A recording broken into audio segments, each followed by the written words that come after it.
ഇന്ന് ഞാൻ സംസാരിക്കാൻ പോകുന്നത് കുഞ്ഞുങ്ങളിൽ മലബന്ധത്തിൻ്റെ ഒരു കാരണത്തിനെ കുറിച്ചാണ്. അപ്പോൾ കുഞ്ഞുങ്ങളിൽ മലബന്ധം പല കാരണങ്ങൾ കൊണ്ട് വരാം. കോൺസ്റ്റിപ്പേഷൻ, അത് ഹാബിച്വൽ, അതായത് ഫങ്ഷണൽ ആവാം, അത് ശീലത്തിൻ്റെ പ്രശ്നം കൊണ്ട് വരുന്ന കോൺസ്റ്റിപ്പേഷൻ ആവാം.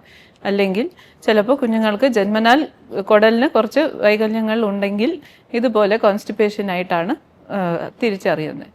അപ്പോൾ ശീലത്തിൻ്റെ പ്രശ്നങ്ങളെക്കുറിച്ച് വേറെ ഒരു ദിവസം സംസാരിച്ചിട്ടുണ്ട്. അപ്പോൾ ഇന്ന് ജന്മനാലുള്ള കോൺസ്റ്റിപ്പേഷൻ്റെ കാരണങ്ങളെക്കുറിച്ചാണ് ഞാൻ പറയാൻ പോകുന്നത്. അപ്പോൾ ഏറ്റവും കോമൺ ആയിട്ടുള്ള ഒരു അസുഖമാണ് ഹെർഷ്സ്പ്രങ്സ് ഡിസീസ്. അതായത് കുഞ്ഞുങ്ങൾക്ക് ജന്മനാൽ വൻകുടലിലെ ഞരമ്പ് വളർച്ച കുറവ് കാരണം മലബന്ധം വരുന്നത്. അപ്പോൾ ഇത് സാധാരണ രീതിയിൽ നവജാത ശിശുക്കളിൽ തന്നെ തിരിച്ചറിയാം. പക്ഷേ ചില കുഞ്ഞുങ്ങളിൽ ആ പ്രായത്തിൽ വലിയ ബുദ്ധിമുട്ട് ഇല്ലാണ്ട് ഇരിക്കും. അവർ കുറച്ചും കൂടെ വലുതാവുമ്പോഴായിരിക്കും തിരിച്ചറിയുന്നത്. ചിലപ്പോൾ മുതിർന്ന കുഞ്ഞുങ്ങളിൽ പരിശോധന ചെയ്യുമ്പോഴായിരിക്കും ഈ അസുഖമാണ് എന്ന് കണ്ടുപിടിക്കുന്നത്. അപ്പോൾ ഇത് എന്തുകൊണ്ട് വരുന്നു, അതിനെ എന്ത് ചെയ്യണം, എങ്ങനെ തിരിച്ചറിയും എന്നതിനെക്കുറിച്ച് ഇന്ന് നമുക്ക് സംസാരിക്കാം. അപ്പോൾ ഈ ഹെർഷ്സ്പ്രങ്സ് ഡിസീസ് എന്ന് പറയുന്നത് കുഞ്ഞുങ്ങളിലെ ഡെവലപ്മെൻറ്റിൻ്റെ സമയത്ത് വൻകുടലിലേക്കുള്ള ഞരമ്പ് വളർച്ചയിൽ അപാകത വരുമ്പോഴാണ്. അപ്പോൾ ഈ ഞരമ്പ് ഒരു പോയിന്റ് വരെയും വന്ന് ഇരിക്കുകയുള്ളൂ. താഴെ വരെയും മലദ്വാരം വരെയും ഇറങ്ങി വരാത്തതിൻ്റെ ബുദ്ധിമുട്ടാണ് ഈ അസുഖത്തിൻ്റെ മെയിൻ ലക്ഷണം. അപ്പോൾ താഴോട്ട് വൻകുടലിൻ്റെ അറ്റത്ത് മലദ്വാരത്തിൻ്റെ അടുത്തായിട്ട് ഈ ഞരമ്പുകൾ ഇല്ലാത്തത് കൊണ്ട് ആ ഭാഗം പ്രവർത്തിക്കാറില്ല. ഇപ്പോൾ കുടലിലെ എല്ലാ ഭാഗവും ഒരു കോർഡിനേഷനോടെ പ്രവർത്തിക്കുന്നതിനാണ് നമ്മൾ പെരിസ്റ്റാൾസിസ് എന്ന് പറയുന്നത്. അപ്പോൾ ഇത് ഞരമ്പുകളിലെ ഇലക്ട്രിക്കൽ കണക്ഷൻസ് കാരണം ബ്രെയിനിൽ നിന്നുള്ള ഇമ്പൾസസ് പോയിട്ട് മസിൽസ് എല്ലാം വർക്ക് ചെയ്ത് അകത്തുള്ള ദഹിക്കാത്ത ആഹാരം, വേസ്റ്റ് എല്ലാം തള്ളി ഫോർവേഡ് മോഷനിൽ തള്ളി കൊണ്ടുപോയി മലദ്വാരത്തിൽ എത്തിച്ച് അവിടുത്തെ മസിലിൻ്റെ കൺട്രോളിൽ അത് പുറത്തോട്ട് റിലീസ് ചെയ്യണതാണ് നോർമലായിട്ടുള്ള മലശോധന. അപ്പോൾ ഇതിൽ ഈ ഞരമ്പുകൾക്ക് പ്രശ്നമുള്ളതിനാൽ അത് അത് ചുരുങ്ങി തന്നെ ഇരിക്കും.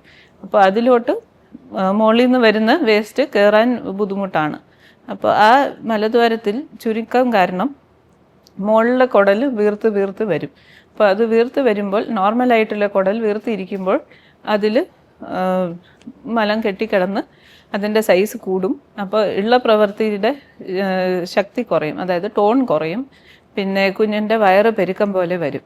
അപ്പോൾ ഞാൻ പറഞ്ഞത് പോലെ ഒരു 80% ഹെർഷ്സ്പ്രങ്സ് ഡിസീസ് ന്യൂ ബോൺ പീരീഡ്, അതായത് നവജാത ശിശുക്കളിൽ തന്നെ തിരിച്ചറിയും. കുഞ്ഞ് ജനിച്ച് പാല് കൊടുത്തു തുടങ്ങി കുറച്ച് ദിവസം കഴിയുമ്പോൾ തന്നെ കുഞ്ഞിന് വയറ് പെരുക്കവും ഛർദിലും ഒക്കെ വരും. അപ്പോൾ കുഞ്ഞിനെ പരിശോധിക്കുമ്പോൾ വയറ് വീർത്തിരിക്കും, കുടലിൽ വീർത്തിരിക്കുന്നതായി കാണും, മലം പോവാണ്ടിരിക്കും. കുഞ്ഞുങ്ങൾ ജനിച്ച ഉടനെ പോകുന്ന കറുത്ത നിറത്തിലെ മഷി, അതായത് മെക്കോണിയം എന്ന് പറയുന്നത് പോവാൻ താമസം ഉണ്ടാവും. ആദ്യത്തെ 24 മണിക്കൂറിനകം പോകുന്ന മെക്കോണിയം പോവാണ്ടിരിക്കും. അതിന് വേറെ ഡോക്ടേഴ്സ് കുറച്ച് സപ്പോസിറ്ററിയോ സ്റ്റിമുലേഷൻ കൊടുത്താൽ പോവും. ചില കുഞ്ഞുങ്ങൾക്ക് അതുപോലും സ്റ്റിമുലേഷൻ കൊടുത്താൽ പോലും പോവാണ്ടിരിക്കും. അതിൻ്റെ കൂടെ തന്നെയാണ് ഈ ഛർദിലും വയറുപെരുക്കവും വരുന്നത്. അപ്പം അങ്ങനെ സംശയം വരുന്ന കുഞ്ഞുങ്ങൾക്ക് നമ്മൾ വയറിൻ്റെ എക്സ്റേ എടുത്ത് ഈ വീർത്തിരിക്കുന്ന കുടലിനെ കണ്ടുപിടിക്കും. പിന്നെ അത് കൺഫേം ചെയ്യാനായിട്ട് സ്പെഷ്യൽ എക്സ്റേ, ബേരിയം എനീമ എന്ന് പറഞ്ഞ് താഴെ കൂടെ മലദ്വാരത്തിൽ കൂടെ ബേരിയം എന്ന് പറഞ്ഞ ഒരു ഡൈ ഇട്ട് എക്സ്റേ എടുത്ത് ആണ് ഈ അസുഖമാണോ എന്ന് തിരിച്ചറിയുന്നത്. പിന്നെ അത് അങ്ങനെ സംശയം വരുമ്പോൾ ഇങ്ങനത്തെ കുഞ്ഞുങ്ങൾക്ക് നമുക്ക് വയറുപെരുക്കം മാറ്റാനും അവർക്ക് ഡെഫിനറ്റ് ആയിട്ടുള്ള ഈ ഞരമ്പ് വളർച്ച കുറവ് തന്നെയാണെന്ന് ഉറപ്പിക്കാനുമായിട്ട് കുഞ്ഞിന് സർജറി വേണ്ടി വരും. അപ്പോൾ ആ സർജറിയിൽ നമ്മൾ വയറ് തുറന്ന് ഈ വീർക്കമുള്ള ഭാഗം ഏതാണെന്ന് തിരിച്ചറിഞ്ഞ് ചുരുക്കമുള്ള ഭാഗത്തിനെ കണ്ടുപിടിച്ച് അവിടെ നിന്ന് ബയോപ്സി എടുക്കും. ആ ബയോപ്സിയിൽ ഈ ഞരമ്പുകളുടെ വളർച്ച കുറവ് തിരിച്ചറിഞ്ഞ് കഴിഞ്ഞിട്ടാണ് നമ്മൾ ഡെഫിനിറ്റീവ് പ്രൊസീജിയർ ചെയ്യുന്നത്. അപ്പോൾ ഇത് സ്റ്റേജായിട്ട് ചെയ്യാം, അല്ലെങ്കിൽ സിംഗിൾ സ്റ്റെപ്പായിട്ടും ചെയ്യാം.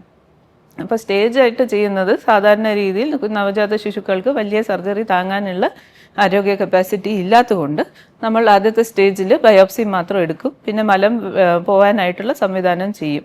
അപ്പോൾ അതൊരു കൊളോസ്റ്റമി എന്ന് പറഞ്ഞ ഒരു പ്രൊസീജിയറാണ്. വൻകുടലിൻ്റെ ഒരറ്റം വയറിൻ്റെ പുറത്തോട്ട് വന്ന് ഫിക്സ് ചെയ്ത് വയ്ക്കും. അപ്പോൾ അതുവഴി കുഞ്ഞിൻ്റെ മലം വെളിയിലോട്ട് വരുന്നതായിരിക്കും. പിന്നെ ബയോപ്സി റിപ്പോർട്ടിൽ ഈ ഞരമ്പിൻ്റെ പ്രശ്നമാണ് ഉറപ്പിച്ച് കഴിഞ്ഞിട്ട് കുഞ്ഞിൻ്റെ സ്ഥിതി കുറച്ചൊന്ന് മെച്ചപ്പെട്ട് ഒരു 5-6 മാസം ആകുമ്പോൾ വെയിറ്റൊക്കെ കൂടിയ സമയത്ത് നമ്മൾ വലിയ സർജറി ചെയ്യും. അതായത് പുൾ ത്രൂ പ്രൊസീജിയർ ചെയ്യും. ഈ ഞരമ്പുകൾ ഉള്ള കുടലിൻ്റെ അറ്റം കൊണ്ടുവന്ന് താഴെ മലദ്വാരത്തിൻ്റെ അവിടെ പിടിപ്പിക്കുന്ന പ്രൊസീജിയറാണ്. അപ്പോൾ അത് വലിയ ഓപ്പറേഷനാണ്. മേജർ സർജറി ആയതുകൊണ്ട് കുറച്ച് നാൾ കഴിഞ്ഞിട്ട്, അതായത് ഒരു 5-6 മാസം പ്രായം മിനിമം ആയിട്ടേ ഉള്ളൂ നമ്മൾ ചെയ്യാറുള്ളൂ. അപ്പോൾ ഇതിനെ ചില സാഹചര്യങ്ങളിൽ നമുക്ക് സിംഗിൾ സ്റ്റെപ്പായിട്ട് ചെയ്യാം. അതായത് ഈ കൊളോസ്റ്റമി ആദ്യം ചെയ്ത് മലദ്വാരത്തിലേക്ക് ഉള്ള കണക്ഷൻ ആദ്യം തന്നെ ഫ്രോസൺ സെക്ഷൻ വെച്ച് ബയോപ്സി ചെയ്ത് എവിടെയാണ് ഞരമ്പുകൾ ഉള്ളതെന്ന് തീർത്ത് കൺഫേം ചെയ്തിട്ട് നമുക്ക് പുൾ ത്രൂ ആദ്യത്തെ സ്റ്റെപ്പിൽ തന്നെ ചെയ്യാം. പക്ഷേ അത് കുറച്ച് കുഞ്ഞുങ്ങളുടെ ആരോഗ്യസ്ഥിതിയും ബാക്കി ടെക്നിക്കൽ ആസ്പെക്ട്സ് എല്ലാം ബുദ്ധിമുട്ടില്ലാണ്ട് ഇരിക്കുന്ന സ്ഥലത്ത് ചെയ്യാൻ പറ്റും. അപ്പോൾ ഇത് ഈ നവജാത ശിശുക്കളിൽ തിരിച്ചറിഞ്ഞാൽ ഇങ്ങനെ ഇരിക്കും ചികിത്സാ രീതി. കുറച്ചും കൂടെ വലിയ കുഞ്ഞുങ്ങളിലാണ്, അതായത് അവർക്ക് കട്ടിയാഹാരം തുടങ്ങുന്നു അല്ലെങ്കിൽ അതിലും വലുതായി സ്കൂളിൽ പോകുന്ന പ്രായത്തിലാണ് ഈ മലബന്ധം എന്ന് കണ്ടുപിടിക്കുന്നത്. മലബന്ധം സാധാരണ രീതിയിൽ ശീലങ്ങളുടെ പ്രശ്നമാണ്. ലൈഫ് സ്റ്റൈൽ ചേഞ്ച്, ഡയറ്റ്, ടോയ്ലറ്റിൽ പോകുന്ന ശീലം ഇല്ലാത്തതിൻ്റെ ബുദ്ധിമുട്ടാവുമ്പോൾ ആദ്യം നമ്മൾ അതിനെ ചികിത്സിക്കാനായിട്ട് മെഡിസിൻസും ഡയറ്റ് ചേഞ്ചും എല്ലാം ചെയ്തിട്ട് വ്യത്യാസം ഇല്ലെങ്കിലാണ് അങ്ങനത്തെ കുഞ്ഞുങ്ങളിൽ ഇങ്ങനെ സംശയം വരുന്നത്. അപ്പോൾ ആ കുഞ്ഞുങ്ങളിലും നമ്മൾ തീർത്ത് ഉറപ്പിക്കാനായിട്ട് പറഞ്ഞ വേരിയം എനീമ എന്ന് പറഞ്ഞ എക്സ്റേ എടുക്കും. അപ്പോൾ ആ എക്സ്റേയിൽ സംശയം വന്നാൽ നമ്മൾ ഇതുപോലെ റെക്ടൽ ബയോപ്സി എടുക്കേണ്ടതാണ്. ബയോപ്സിയിൽ ഞരമ്പ് വളർച്ചയുടെ അപാകതയാണെന്ന് കണ്ടുപിടിച്ചാൽ ഡെഫിനിറ്റീവ് സർജറി സെയിം ഞാൻ പറഞ്ഞ പോലെ പുൾ ത്രൂ ആണ് ചെയ്യേണ്ടത്. പക്ഷേ കുഞ്ഞ് വലുതായതുകൊണ്ട് കീ ഹോൾ വഴിയും നമുക്ക് ബയോപ്സി എടുക്കാം. പിന്നെ പുൾ ത്രൂയുടെ കുറേ ഭാഗം നമുക്ക് താക്കോൽ ദ്വാര ശസ്ത്രക്രിയ വഴി ചെയ്യാൻ പറ്റും. ഇപ്പോൾ ക്രോണിക് കോൺസ്റ്റിപ്പേഷൻ എന്ന് ലേബൽ ചെയ്ത കുഞ്ഞുങ്ങൾക്കും ഈ ഒരു അസുഖമാണോ എന്ന് നമ്മൾ സംശയിക്കേണ്ടതുണ്ട്. എല്ലാ രീതിയിൽ മരുന്ന് കൊടുത്തു, അസുഖം മാറുന്നില്ല, കോൺസ്റ്റിപ്പേഷൻ മാറുന്നില്ല, മലബന്ധം തന്നെയാണ്, ഡയറ്റ് കൺട്രോൾ ചെയ്തു എന്നൊക്കെ പറഞ്ഞാലും ആദ്യം നമ്മൾ അത് ക്രമീകരിച്ചാണ് അവർ റെഗുലറായിട്ടുള്ള മരുന്ന് കൊടുത്ത് കംപ്ലീറ്റ് ബവൽ എംപ്റ്റി ചെയ്യാനുള്ള ശ്രമങ്ങൾ നടത്തുന്നു. സാധാരണ രീതിയിൽ കുറച്ച് നാൾ മരുന്ന് കൊടുക്കും, ഇമ്പ്രൂവ്മെൻറ്റ് കാണുമ്പോൾ മിക്ക മാതാപിതാക്കളും മരുന്ന് കൊടുക്കൽ നിർത്തും. അപ്പോൾ ഹാബിച്വൽ, അതായത് ഫങ്ഷണൽ കോൺസ്റ്റിപ്പേഷനിൽ അത് ശരിയാവാണ്ട് ഇരിക്കും. കാരണം അത് കൊല്ലങ്ങളായിട്ട് മലബന്ധം ഉള്ള കൊണ്ട് കുടലിൻ്റെ പ്രവർത്തന ശൈലി കുറഞ്ഞിരിക്കും. അപ്പോൾ റെഗുലറായിട്ട് കുറച്ച് നാൾ മരുന്ന് കൊടുത്താലേ ആ കുടൽ ചുരുങ്ങി നോർമൽ ടോണിലോട്ട് വരുള്ളൂ, നോർമലായിട്ട് പ്രവർത്തിക്കുള്ളൂ. ഇപ്പോൾ പല ഡോക്ടറിനെ കണ്ട് പല മരുന്ന് കൊടുത്തിട്ട് കാര്യമില്ല. റെഗുലറായിട്ട് ഫോളോ അപ്പ് വേണം. അത് ഫോളോ അപ്പ് ചെയ്ത് റെഗുലറായിട്ടുള്ള മാനേജ്മെൻറ്റ് നോക്കിയിട്ടും കുഞ്ഞിന് ബുദ്ധിമുട്ട് മാറുന്നില്ലെങ്കിൽ ആണ് നമ്മൾ ഈ ജന്മനാൽ ഞരമ്പ് വളർച്ച കുറവാണോ എന്ന് സംശയിക്കുന്നത്. അപ്പോൾ ഹെർഷ്സ്പ്രങ്സ് ഡിസീസ് എന്ന് കേട്ടാൽ പേടിക്കേണ്ട, ചികിത്സിക്കാവുന്നതാണ്. അത് തന്നെയാണോ എന്ന് ആദ്യം കൺഫേം ചെയ്യണം. എന്നിട്ട് അതിൻ്റെ ചികിത്സ സർജറി വേണ്ടി വരും. പക്ഷെ അത് കഴിഞ്ഞ് കുഞ്ഞുങ്ങളുടെ ഹെൽത്ത് കുറച്ച് മെച്ചപ്പെടാറുണ്ട്, ഈ മലബന്ധത്തിൻ്റെ ബുദ്ധിമുട്ട് മാറാറുണ്ട്. അപ്പോൾ കുഞ്ഞുങ്ങളിൽ വേറെ അസുഖത്തിനെ കുറിച്ച് വേറെ ഒരു ദിവസം സംസാരിക്കാം.